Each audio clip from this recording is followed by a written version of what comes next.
Okay, welcome my third graders to 4.4. For this particular video, I'm just going to be reading the stories with you or for you. This is nonfiction, so this is going to be in an expository text or informational in the sense that it's going to be realistic, it's going to be true, it's going to be facts so that you can learn.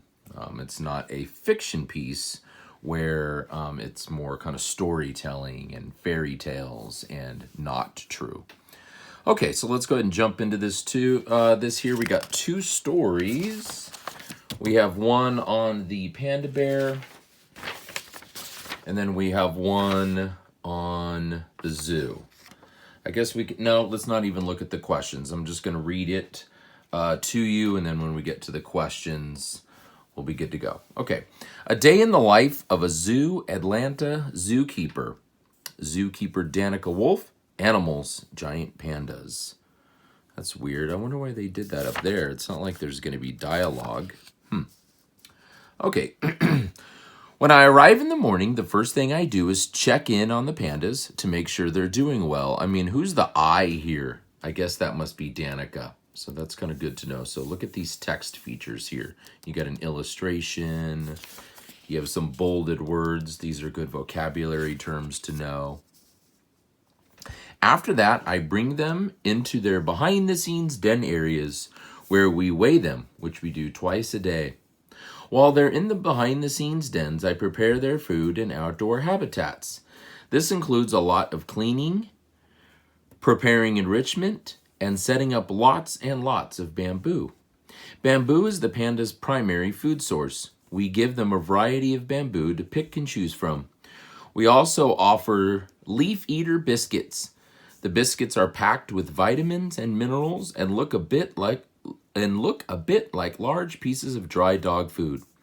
We also give the pandas produce such as apples, bananas, pears, and sweet potatoes. In the wild, pandas roam through the bamboo forest searching for food. We give the pandas the same opportunity to search for food here at the zoo. We scatter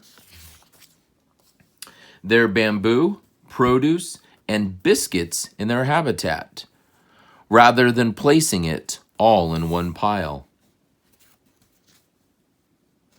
Pandas prefer cool temperatures. For this reason, the pandas spend the majority of the fall and winter months in their outdoor habitat. During the warmer summer months, they spend most of their time in their air-conditioned indoor day rooms. Their habitats have large pools they can play in. They also have various structures they can play, rest, climb, and sleep on, as well as natural trees, bushes, and other plants. By early afternoon, the pandas are either sleeping or ready for another round of fresh bamboo. We bring them inside so we can clean up any bamboo that they didn't eat, put fresh bamboo out, and set up a new enrichment.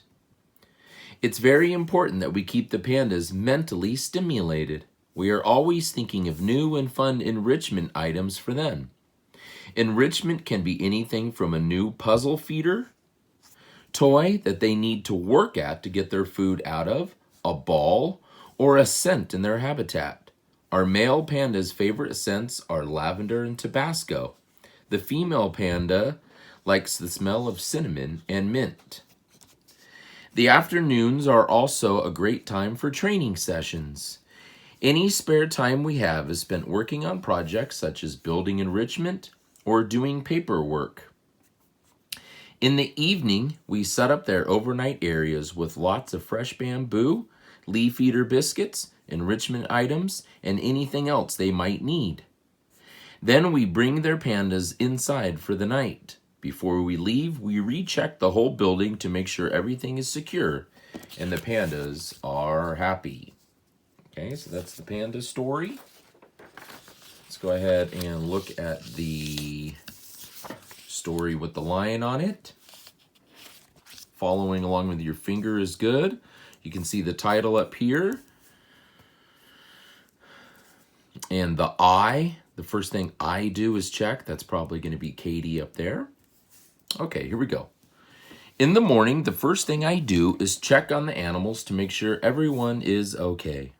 Next, I get their food prepped and ready. Our cats eat a special feline diet called Nebraska meat. This meat looks like hamburger meat, but it's different from the hamburger meat you know. Their ground up meat contains almost all the parts of a cow, including the skin, bones, and organs. Then, while the animals are in their behind the scenes area, I clean their outdoor habitat. This includes cleaning up poo, giving them fresh water, cleaning their pool if needed, and putting their breakfast out into their habitat. I also add enrichment to their habitat. Enrichment can be anything from a feeder toy to rearranging logs in their habitat or adding an interesting smell. Lions and tigers especially love stinky smells like elephant poo. The habitats for our cats are large. For the lions, they have trees and a giant pride rock that they can climb on. They also have a pool that they can lie on or drink from, and a nice hill for them to walk around with grass. The tigers have the same, but with more trees and minus the pride rock. Tigers like to hide in thick brush, whereas lions like to be up high to be able to look at everything. Once their habitats are ready, I let them outside. While they are outside, I clean their indoor areas.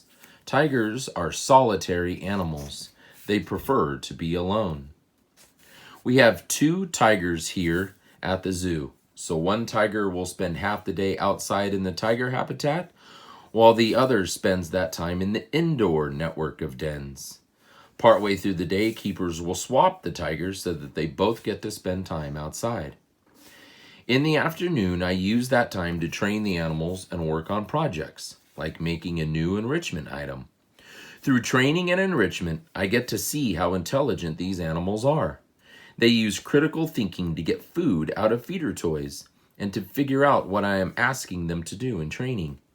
In the evening, I make sure that their indoor areas are all set up with enrichment, hay bedding, and food. Then I bring them in for the night. And then you got enrichment here with a star. Enrichment. Food sense, objects or activities that make a zoo habitat a stimulating environment for an animal. Enrichment keeps their minds and bodies active. Okay, so those are our 2 stories for this week. 4.4, nonfiction is the focus.